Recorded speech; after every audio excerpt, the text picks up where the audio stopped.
Hit the Computer. got it. Gretchen, hello. It's nice to see you. We are here to talk about your book, Life in Five Senses, Yes. and how exploring the senses got me out of my head and into the world. And I sent you a little photo about an hour Yes. ago saying, are we still Yes. on for this Yes. And you're in a interview? hammock. Very appropriate setting for reading this book. I was like, she got it. Well, I started reading the book inside, okay? Uh-huh. And outside of my bedroom is a hammock, which I deliberately put there last year just to sort of experience the outside world. And I thought, why am I sitting inside when it's the first 80-degree day Yes. in New York, since the spring started? And like, I have a moment here an hour before this interview to be outside, to see the blue sky, to hear the birds, to feel the wind, like all the things that you're talking about in the book, I was experiencing, and in a heightened sense because of the book. So now that I've read it, I know why you started this experiment, but why don't you just tell our audience what happened? There was an eye doctor appointment. Yeah. Yes. So it was a very kind of inconspicuous moment of my life. I got pink eye, as one does, and it was a very stubborn case. So I went to the eye doctor, and as I was getting ready to leave, he said to me, very casually, like, wear sunscreen or drink enough water. He said, be sure to come back for your checkup because, as you know, you're at greater risk for losing your vision. And I thought, well, what are you talking about? I did not know that. What is this? And he said, oh yeah, you're extremely nearsighted, and that means you're more risk for having a detached retina. And if that happens, it can affect your vision. So we want to catch it right away. And I have a friend who had recently lost some of his vision because of a detached retina. So that felt very real to me. And so I walk out onto the street. I live in New York City, so I was getting ready to walk home from the doctor, and I'm looking around, and it just hit me. And of course, intellectually, I knew you could lose anything at any time. I knew that. And I knew also that I could still have a rich, meaningful life if I did lose some of my senses. But still, it just hit me that here it was, and I was taking it all for granted. Here I was so worried about my sight, but I had not looked at one thing on my way over to the doctor. I was just lost in this fog of preoccupation. I didn't notice a single thing. And sort of as I was having that realization, it was like every knob in my brain just got jammed up to 11, and I could see everything with crystal clarity. I could hear every sound on a separate track. I could smell every smelly smell in New York City, with perfect clarity. It was just this almost like psychedelic, intense experience, but for my whole walk home for 20 minutes. And I realized, like, here I am experiencing all this beautiful intensity, and yet it's happening all the time. All of this is all around me. I'm just not appreciating it. I'm not noticing it. I'm not tuned into it. And I've been studying happiness for a long time, and I had been having the sense that there was something I was missing. There was a piece of it that was just outside of my awareness. And when this happened, I was like, this is it. It's the five senses. This is this concrete way to make direct contact with the world, with other people, with myself. And so it was really that kind of that shocking realization, and then the intensity of that experience that got me like turned onto the five senses. So, I mean, one of your chapters is about hearing, and I'm not sure if you know, but I lost my hearing. 100%. I remember you writing about how using your AirPods was like, you found that you had this tool. I thought that was absolutely fascinating. Well, after the AirPods situation over COVID, I actually lost my hearing. So I now wear hearing aids. When I take them out, I hear nothing. Talk to me for a second. Okay. Can you hear this? I can read your lips and I hear mumbling. But when I put them in, I can hear. And what was that operation that was all the problem? The operation was called eustachian tube dilation surgery, and I had it, and for 2 weeks I could hear perfectly, and then they closed up again. So I have to have another surgery. Okay. Anyway, but what it made me realize, in the same way as your pink eye, is how much we take hearing for granted, right? And now that I'm wearing these hearing aids, which it condenses sound into like an AM radio. So I hear you perfectly. I can turn you up or down by pressing my right or left ear, but it flattens sounds to the point where I will have to ask people around me, is that bird inside or outside? Is that Ah, beeping in our house or is it a truck backing up? Like, I have no interesting. sense of where the sound is coming from anymore, which is disorienting, right? Yeah.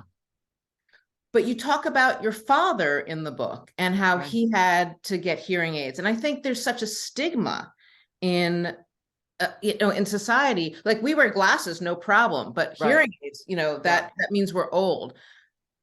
And I think for my father, a lot of it was his mother, like, was just sort of a family joke. Like, they were all over the place. She couldn't change the battery. They were so clunky. And he has like these big, stiff old, fingers. And I don't think he realized like how much they had advanced. I think a lot of people, if they realize like how sophisticated they are and how much easier they are to use than like this isn't your grandparents' hearing aid. I mean, the minute he realized how easy they were to use, he was thrilled. Um, because I think we do have a lot of misconceptions about how hard they are to use. Yeah. And I mean, there's so much I want to get to, and we have limited time, but one of the things I want to talk about is ketchup. Yeah. So I was very surprised to learn in your book that ketchup is the main ingredient for pad thai. What? Yeah, yeah, yeah. No, noodles and ketchup. Yeah, pad thai. Look it up. Yeah, I was surprised too. Because It's the my secret grandma used to, ingredient. It's the secret ingredient in a lot of foods. You would be amazed. Yeah. because It's a magic food. I would like to say, if somebody said, do you like ketchup? I'd be like, no, I like mayonnaise on my fries. Like, if I had to choose ketchup or another condiment, I would choose the other condiment, very snobbily, right? But Mm-hmm. then when you point out what ketchup is actually in, I mean, it's in brisket too, right? I mean, a Right. good brisket has ketchup. Yeah. Why is that? So you say that there's so many different tastes Yes. within the ketchup spectrum. No, this is the thing. It's one of these very rare foods that hits all of the five basic tastes. So the five basic tastes are sweet, salty, sour, bitter, and umami.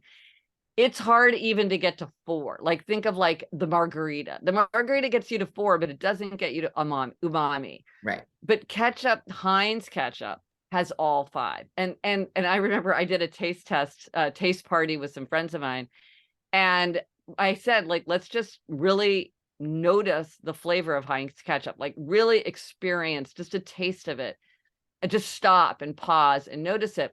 And somebody said to me, if I didn't know this was ketchup, I would think it was like this rare, super expensive thing, because it's so complex when you really stop and notice it. And so it makes sense that it's one of these things that's like very universally popular and is an ingredient powering a lot of foods, because it does have that complexity. So another thing I wanted to ask you about is waking up to the senses, right? Mm-hmm. Reminds me a lot of like Ram Dass and Be Here Now, waking up to the now. So Yeah. when I'm reading, I'm thinking this is very Buddhist. Have you Mm-hmm. studied Buddhist thought? I mean, because you basically are, in coming to the five senses, you're coming into a be here now existence, Mm-hmm. right? Right. Right. And for an example from my own life, after doing psychedelics for the first time at age 19 or 20, I had the same experience you had going to the eye doctor, which is I walked around the next day going, the world is so beautiful and I've been Mm-hmm. taking it for granted. Yeah. Talk Yeah. about that feeling. Yeah. Um, it's interesting because, yeah, and of course there are many ways that people tap into the five senses, and there is a very famous like 5, 4, 3, 2, 1 meditation. And there's also the kind of like appreciating the senses where it's sort of like you sit with a sip of coffee and really experience it for 20 minutes. I have to say my own approach was just kind of much more playful, fun, undisciplined approach. Like, I'm overly disciplined in my mind and overly focused and kind of rigid. So I wanted to do something to give myself recess and kind of let my mind off the leash.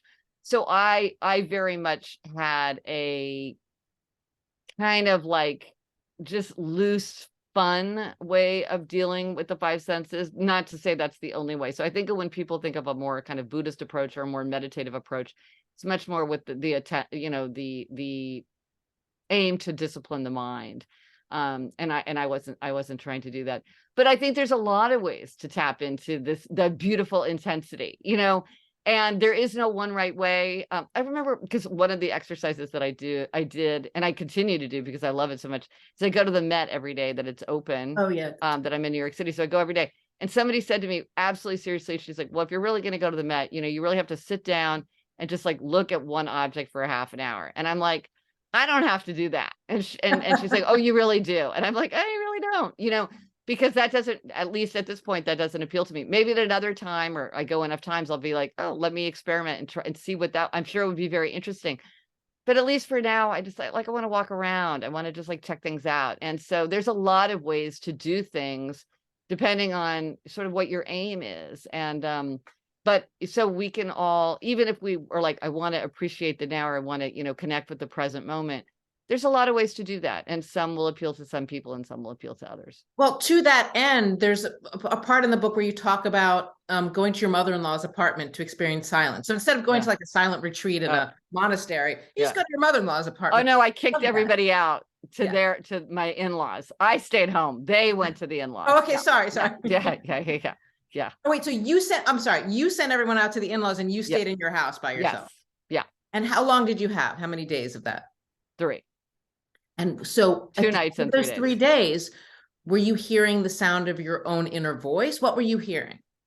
Well, that's kind of the surprising thing. Is part of it is so I didn't listen to podcasts or music. I didn't watch TV or movies. And I didn't talk to anybody. I live in New York City, so if I went outside, I would hear people talking, but nobody talked to me. And so I realized what I wanted was human silence. It wasn't so much like the silence of the city or whatever. It was really a human silence that I wanted.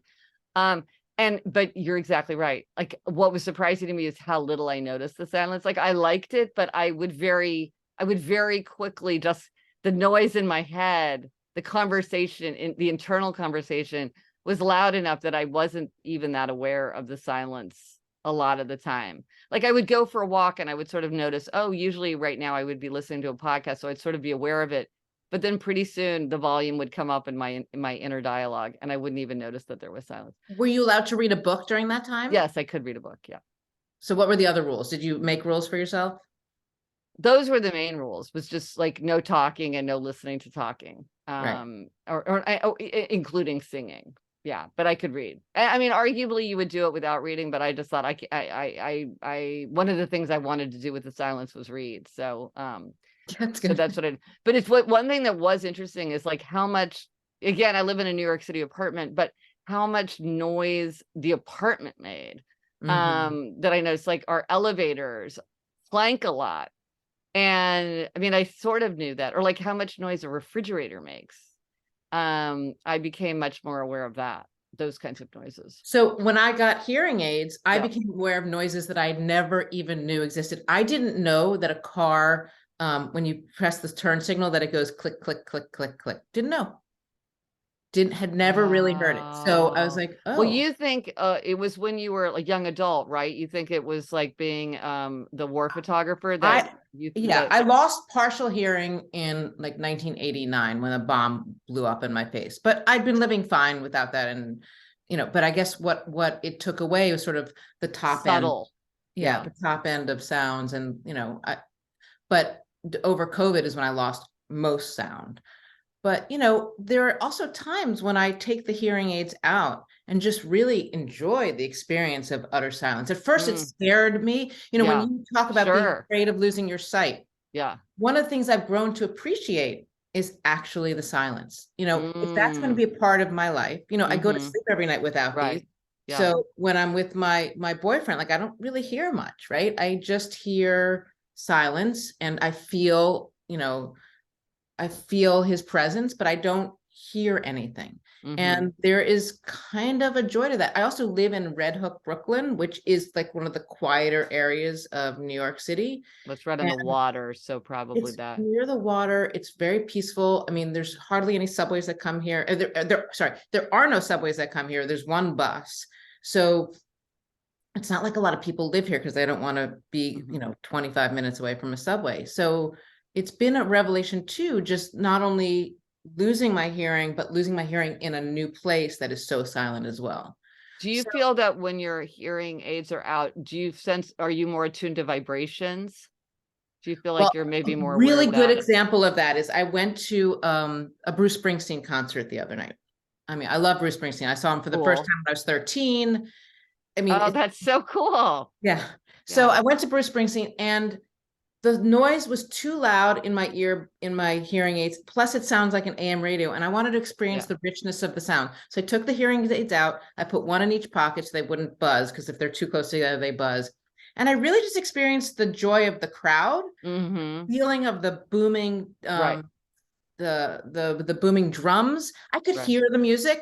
You know, let's just say I could hear the music. I could sing along, but it's less of an oral experience, AURAL, and more of just like a full sense experience. The sight of the arena, the feeling of the sound, the crowds, the crowd. It was revelatory. Yeah.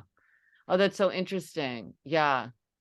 So one last question before we go, but what has been the result of coming into this understanding of and appreciation for your senses? And I want to ask two questions with that.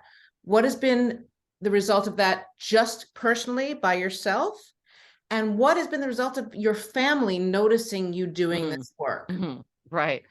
Well, one of the things that it really showed me is that for just about any aim that you're striving towards to make your life happier or healthier or more productive or more creative, you can dial into the five senses. So whether you're trying to you're feeling really stressed out, so you want to calm yourself down, or you're feeling really listless and sluggish and you want to, make yourself more energetic, or you want to connect more deeply with other people, or you want to spark your creativity, or you want to get more focus and productivity. Or you just want to appreciate the moment. I think it's a very concrete way to say, okay, given that I feel this need in my life, how might I plug into the five senses? How might I harness the power of the five senses to help me achieve that aim? But I bet it's there's just sort of scads and it just unleashes your mind. There's just so many things that you can do and try that feel very available. They're things that don't take a lot of time, energy, or money. And there's just kind of a liveliness to them. And I mean, even something as simple as I need to buy somebody a gift.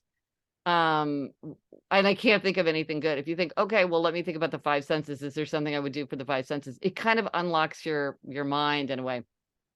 Candles are good ones. Candles are good presents, I think, when they smell really good. Yeah. A classic. Absolutely. I love a scented candle. So that was one thing that was sort of my hypothesis going into the book. And of course, I felt that very much for myself, that it was a missing piece, but I really do feel like this is kind of a superpower that we can all tap into. One thing that's really good to know about yourself is I did this quiz called What's Your Neglected Sense? Because for a lot of us, there's a sense that we're not tapping into it very much. So maybe we're not interested in exploring it. We don't draw on it very much for comfort or pleasure or energy. We might be more focused on the downside than in the upside. So for me, that was taste. So that's kind of low hanging fruit for ourselves, because it's well, there's probably a lot of opportunity there because you're not already tapping into it. Whereas with scent, my sense of smell, I really had already done a lot because I love the sense of smell, but I had a lot of stuff, easy, fun stuff to do with sense of taste. But then in terms of the people around me, I mean, for one thing, it was just a lot of fun adventures to do on. We'd had a lot of fun experiences together. At first, my family was a little bit dubious when I was come on and be a guinea pig with me. But before long, they were very eager to do it because the things were always really fun and interesting. A lot of which didn't make it into the book. The a cold quarter is heavier than a warmer quarter. Anyway, all sorts of exercises. But it really did help me to draw closer to them. I became a much better listener. My husband's love language, if you know the love languages, is physical touch. And I just became so much more aware of that I was much more attuned to touch than I thought. And I really understood how powerful and important it was. And now, whenever we're having a difficult conversation, I'll make sure that I'm touching his back or our knees are touching or something. And it just totally changes the atmosphere of the conversation. With my just for my in-laws just had a big 60th wedding anniversary. And so and think about the five senses, for the party. First of all, I was I want there to be a takeaway gift, because I want people to have something to hold. People like to have something to hold. They like a keepsake. So I'm I'm gonna have a keepsake. And also for each of them, I wrote a five senses portrait of each of them. And what was funny is for my mother-in-law, I put down the perfume first, which I thought was her signature perfume. Well, what I discovered was this was her signature perfume like years ago when I first met her. She hasn't worn it in years. And of course, but when you first meet your mother-in-law, it makes a big impression on you. Right. So for me, I actually went out and bought myself a bottle at first because I'm like, this is such an important memory for me. It's a more important memory for me about her than it is even for her about herself. She'd Right. forgotten all about first.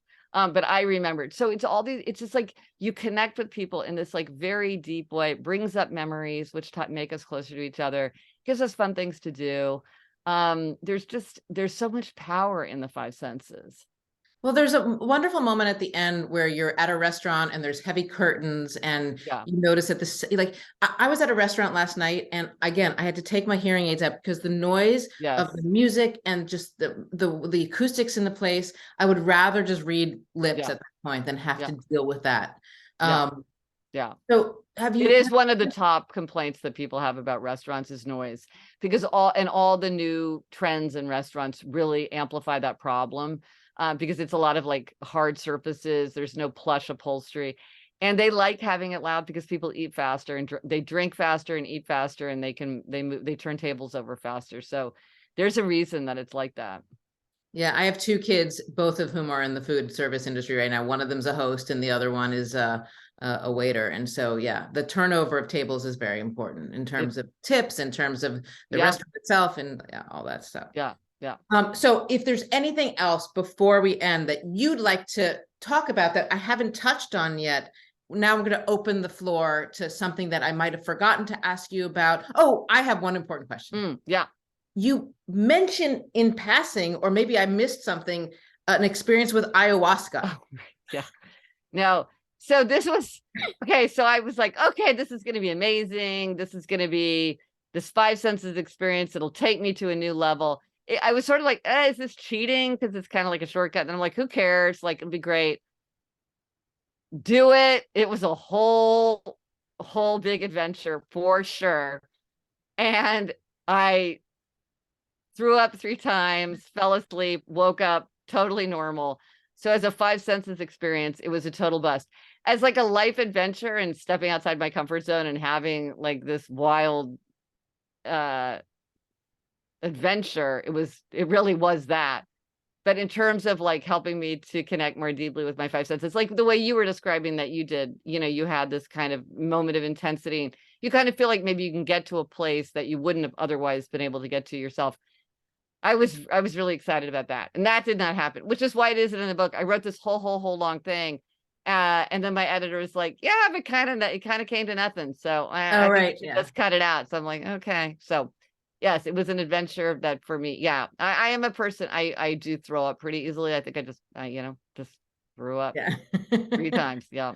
Well, I have to say, as part of my hearing issues, I have tinnitus in the left ear, and so I entered a study to see whether ketamine would get rid of the ringing. And I have to say, like, I'm still remembering moments from that experience. And interesting. There are ketamine places in New York now where you can just go and get an infusion, and I would highly recommend it. It's, a friend of mine was cured of his depression from it, and it's short lasting. You're not going to throw up, but it might be that sensory experience you were looking for with ayahuasca that is easily and readily available and lasts about an hour. Right. Yeah. No barfing. Yeah, you're right. No, it would be fun. Yeah. I've heard a lot of, I've talked to people who have done it, and it's interesting. A lot of different results from it, which is interesting. Yeah. Well, I'm going to hold up the book one more time so people can see. It's called Life in Five Senses by Gretchen Rubin. Stay on, because I want to talk to you a little bit after we get off the Zoom, but thank you so much for joining me today. I miss you. Gretchen and I used to work in the New York Public, not New York Public Library, the New York Society Library together. That's where I first met you. Right. I miss those days. I miss little kids and doing drop off, but anyway, it's great to see you. And it's so fun to see you. Thanks. It was so fun to talk to you. Okay. Hold on one second. Stop recording.